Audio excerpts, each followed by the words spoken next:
Hello, guys, and welcome to episode number 7 of Message in a Vodcast. I'm here with my friends David and Chris, as always, our editors and co-founders of The Message. Hi, guys. How are you? Good, thanks. It's good to see your faces in these little boxes.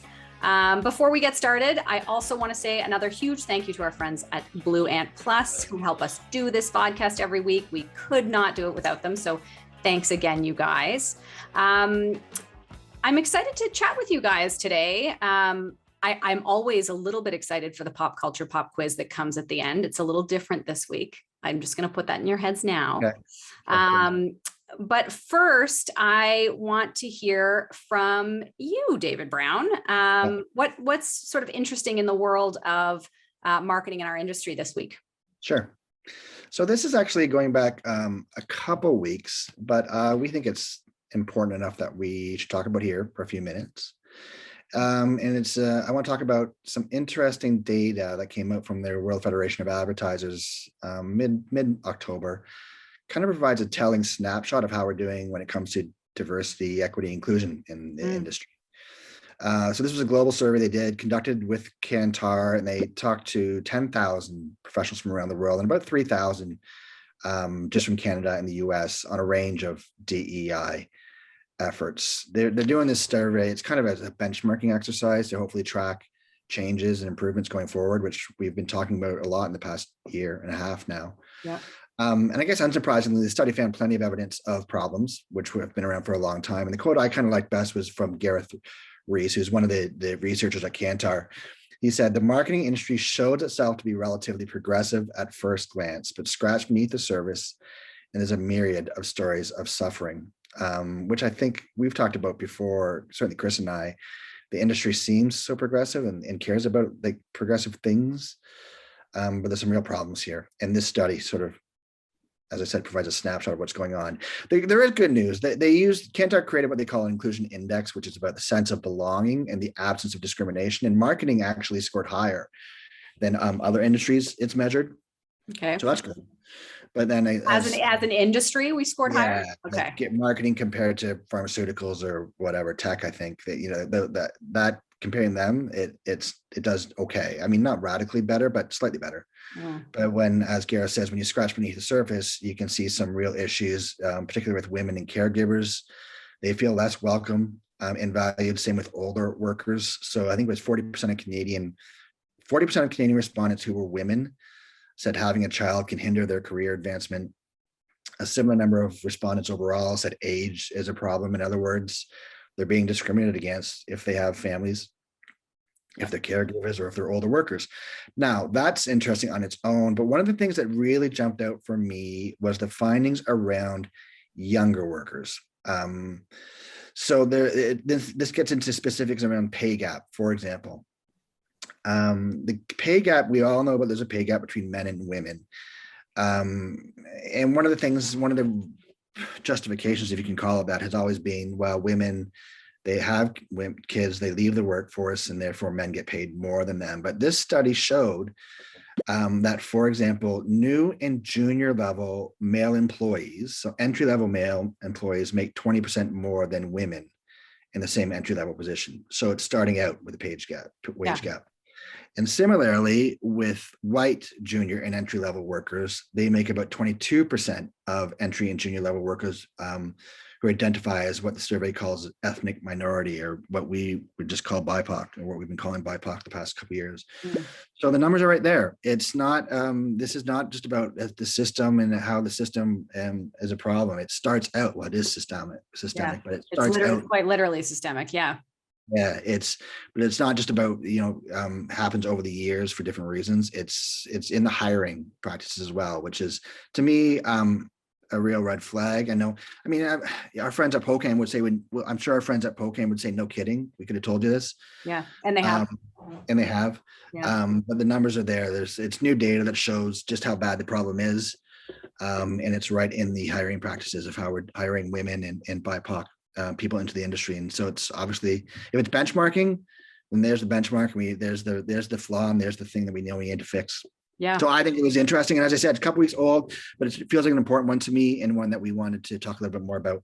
For sure. For sure. And it's important to keep talking about it. I mean, I can't obviously speak to the BIPOC experience, and there's people who are, much more qualified to do that. But in terms of the, obviously the gender pay gap, I'm a working parent. I talk about it a lot. And part of the reason that I ultimately left kind of the corporate side of this industry was because it was really unsustainable. And I'm someone who's very fortunate and have a lot of help and access to resources. And it was nearly impossible for me to sustain it. And so I think, it's important to, when these, we actually get these benchmark numbers in, it's not, I don't want people to feel like they have to keep proving this same story, but I do think it's important. And I appreciate, Dave, that you highlight when the numbers come out, and, to tell people this is a real issue, and we all have to be part of the solution, and like the little steps that we can take day to day to be, more supportive and profile the people and the voices that need to be profiled.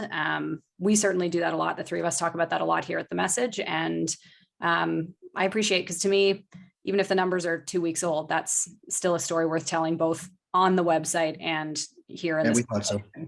Yeah. Yeah. So awesome. That's a great one. Chris Powell, can you tell me something interesting or cool or different that you've seen over the past couple of weeks? Yeah, I can. And actually, this is another hot button issue, I guess you could say, and that is the issue of food waste, and a new campaign from Hellmann's Mayonnaise, which has kind of made the idea of food waste and addressing it and trying to change consumer habits around how they regard food and food waste. It's been a bit of a central plank of its marketing for a while. This one is interesting in that it is using a very unlikely medium to deliver the message, which is garbage trucks. So what do they do with the garbage trucks? So they put messaging, branded messaging on garbage trucks, which the message read, "This is Canada's most popular food truck, unfortunately." And then it relayed the statistic: 58% of food produced in Canada gets thrown out. So I think the message right now is on 5 garbage trucks in Peterborough. They are looking they are in discussions, from what I understand, with other municipalities to roll this out in other locations. But as I said at the outset, it's part of a sort of a long-standing effort that this brand Hellmann's has made around food waste, going back to 2018, when they did a program where they used food otherwise destined for landfill, and they gave it to people attending a Toronto FC game, BMO Field.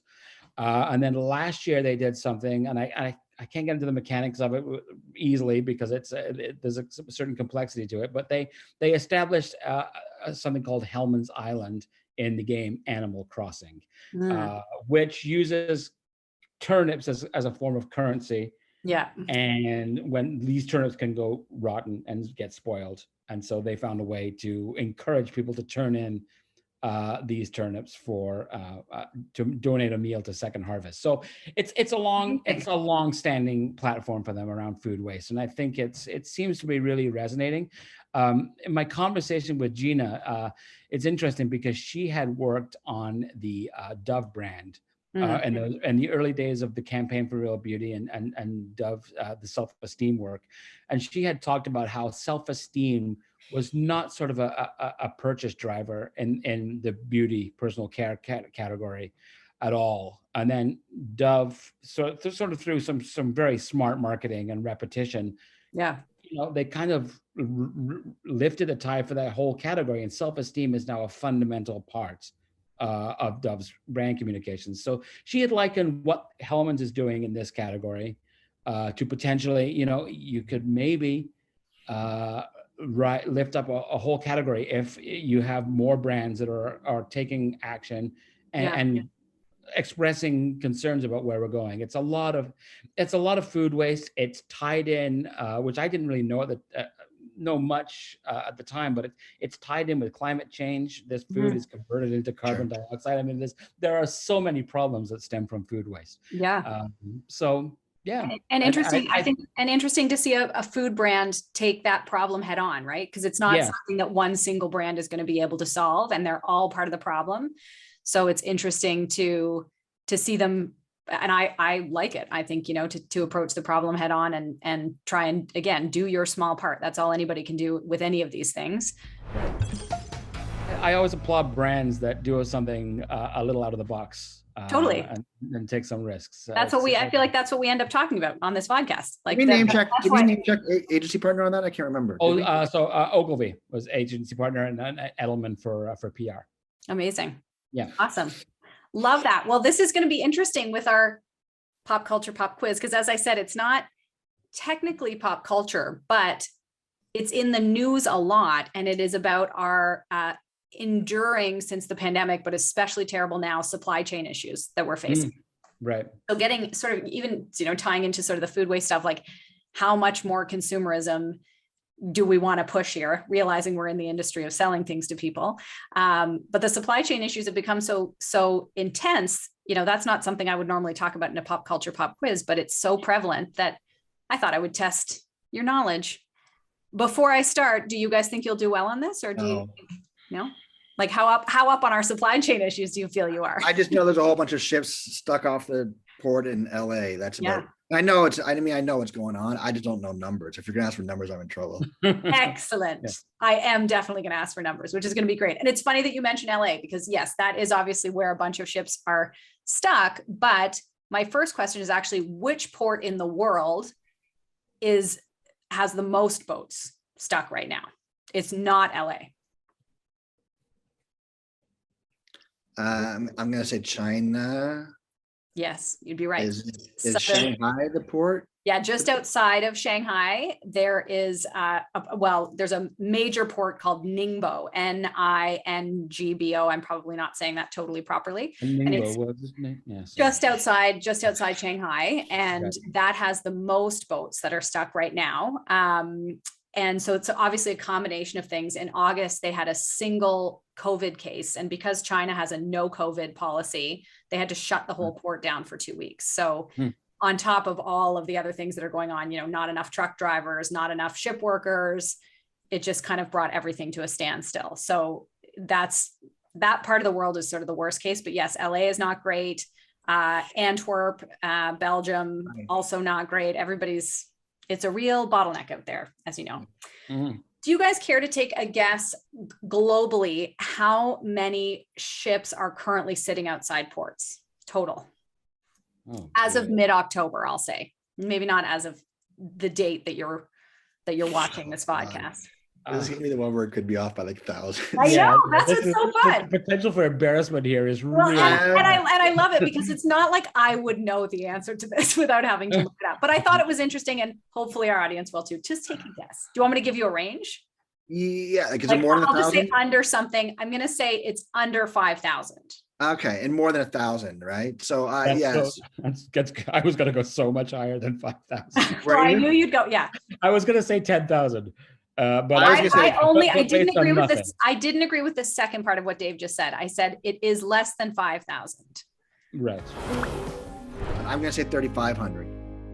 No. So what I was trying to say there, Dave, when you said it's over 1,000, it's actually not. It's 584. There are 584 boats.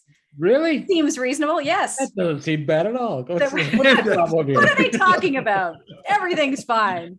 You know what? But it was helpful perspective for me, because I too was like, I have no idea. Are there 10,000 ships stuck out there? I don't know. No, there's 580. I thought there was like 30 plus outside LA, but there are. I actually think there are 54 outside of LA. I'm not going to quote. I looked them all up today, and I didn't write them down. So I do happen to know LA's. Name them. I actually am looking. I'm in my head. I'm like looking at the world map and where they showed me, and I was like, no, I'm not quoting that. I didn't write all that stuff down. Okay, but yeah, 584 globally. Here's another thing that you won't know the answer to, but I'm curious. Do you know what the average global price of shipping a 40-foot container right now is? A 40-foot container is like the standard, like a shipping container. Yeah, I was in the shipping industry for so long. You'd think it's so tough with all your, deep shipping knowledge. Yeah. 10,000. Yes, David, Wow. it's exactly $10,000. It is not. Yes. Wow. That's You have a second career incredible. awaiting you. That's an incredibly lucky guess, and you should buy a lottery ticket after this call. Thought that was interesting. It's not as fun as our usual pop culture pop It's quiz, fun for me. right? Well, I was going to say, you just got $10,000. You would, who would have known you would have guessed that? Yeah. Right on the nose. Thank you so much, guys. This is always very fun. Looking forward to our next one. I'm going to spend the next 2 weeks just thinking about what the pop culture pop quiz is going to be, so I can stump you. And well, since you've broadened the parameters so much, so there's it could be anything. That's the thing. Yeah. It's mostly just ways in which I can establish some form of dominance over the two of you. So it could be anything. I mean, honestly, it could be anything. It's a very wide net we're casting. To get back to the shipping reference. Yeah. Nice. Yes, okay, we're gonna end there. We're gonna end there, guys. It was great. See you soon. Bye. Bye. Thanks. Bye bye.